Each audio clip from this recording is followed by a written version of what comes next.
আসসালামু আলাইকুম। Hello viewers, সবাই কেমন আছেন? আশা করছি আল্লাহর রহমতে সবাই ভালোই আছেন।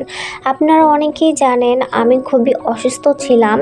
অসুস্থতা থাকার কারণে আমি অনেক দিন ধরেই কোনো ভিডিও আপলোড দিতে পারছিলাম না। তবে এখন আল্লাহর রহমতে এবং আপনাদের দোয়ায় আমি মোটামুটি অনেকটাই সুস্থ হয়ে গেছি। তো এখন থেকে চেষ্টা করব রেগুলার ভিডিও আপলোড দেওয়ার জন্য।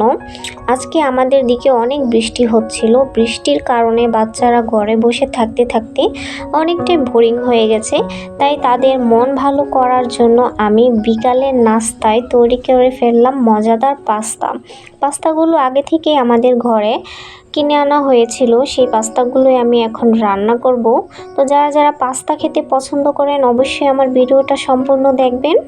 পাস্তা রান্না করার জন্য এখানে আমি 2 রকমের পাস্তা নিয়েছি। দেখতেই পাচ্ছেন পাস্তাগুলো রান্না করার জন্য আমার যা যা উপকরণ লাগবে দেখিয়ে নিই।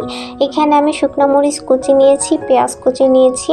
যেহেতু আমার কাছে কাঁচা মরিচ ছিল না তাই শুকনো মরিচ কুচি নিয়েছি। এখানে আমি 2টা টমেটো কুচি করে নিয়েছি, তার সাথে 2টা ডিম নিয়েছি, ম্যাগি মশলা নিয়েছি, ম্যাগি মশলার সাথে নিয়েছি 1টি টমেটো সস এবং এইখানে নিয়েছি রাঁধুনি স্বাদ মিশালি মশলা।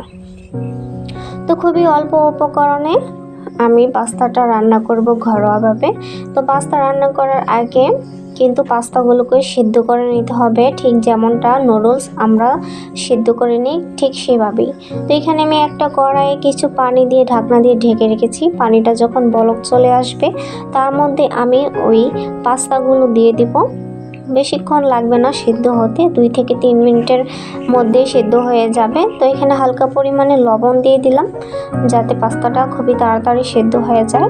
লবণটা পানির সাথে পাস্তার সাথে মিশিয়ে আরেকটু ঢাকনা দিয়ে ঢেকে দেব। তো আমার পাস্তাগুলো কিন্তু প্রায় সিদ্ধ হয়ে গেছে। এখন আমি এগুলোকে নামিয়ে নেব। এখানে একটি চালনি নিয়েছি, এই চালনিতে আমি পাস্তাগুলো ছেঁকে নেব।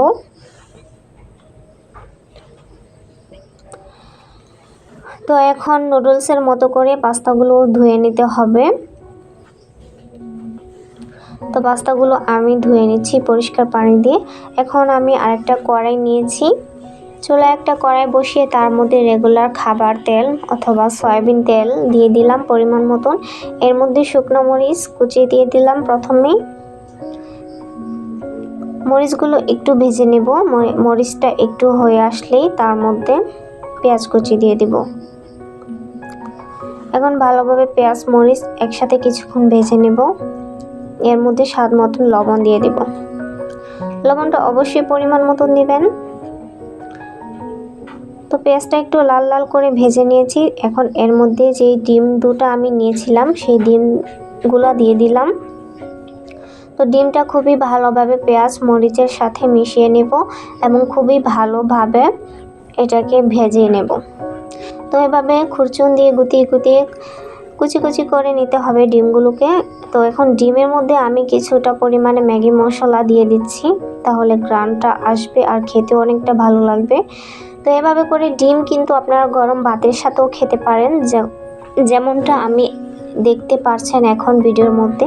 এভাবে করে গরম ভাত দিয়ে কিন্তু খেতে ডিম অনেক মজা লাগে। তো ডিমটা কিছুক্ষণ ভেজে নেওয়ার পর আমি এখানে টমেটো কুচি দিয়ে দিয়েছি। সবগুলো উপকরণ একত্রে একটু ভালোভাবে ভেজে নিয়েছি। টমেটোগুলো বেশি সিদ্ধ করা যাবে না। তো এখন সিদ্ধ করে রাখা পাস্তাগুলো দিয়ে দেব। খুবই অল্প সময়ের মধ্যে রান্না করে ফেলা যায় মজাদার এই পাস্তা, আর খেতেও কিন্তু খুবই মজা লাগে, বাচ্চারাও অনেক পছন্দ করে। এভাবে রান্না করে আপনি বাচ্চাদের টিফিনে দিতে পারেন অথবা সকালের নাস্তায় বিকালের নাস্তায় দিতে পারেন। বড় থেকে ছোট সবাই খেতে অনেক ভালোবাসে। তো এখানে আমি টমেটো সস দিয়ে দিচ্ছি। যেহেতু আমি এই পাস্তাতে 2টা টমেটো কুচি করে দিয়েছিলাম তাই টমেটো সস একটা দিয়েছি। আপনারা চাইলে কম বেশি দিতে পারেন যার যেরকম পছন্দ। আর সবার শেষে ম্যাগি মশলাগুলো দিয়ে দিচ্ছি। মশলাটা দিয়ে খুবই ভালোভাবে নেড়ে চেড়ে পাস্তার সাথে মিশিয়ে নেব। তো আমার পাস্তা রান্না হয়ে গেছে। লবণ টবণ চেক করে পাস্তাগুলো নামিয়ে নিচ্ছি। ফাইনালি আমার পাস্তা রান্না শেষ। এখন পাস্তাগুলো আমি সার্ভ করে নিব এবং বাচ্চাদেরকে দিয়ে দিব খাওয়ার জন্য। তো যারা যারা এতদিন আমার ভিডিও দেখা মিস করেছেন তারা অবশ্যই এখন থেকে আমার রেগুলার ভিডিও পাবেন এবং আমার রেগুলার রান্নার ভিডিওগুলো দেখবেন। আর যারা যারা পাস্তা খেতে পছন্দ করেন তারা অবশ্যই কমেন্ট করে জানাবেন। তার সাথে সবাই আমার চ্যানেলটা সাবস্ক্রাইব করে দিবেন, লাইক কমেন্ট এবং শেয়ার করে দিবেন।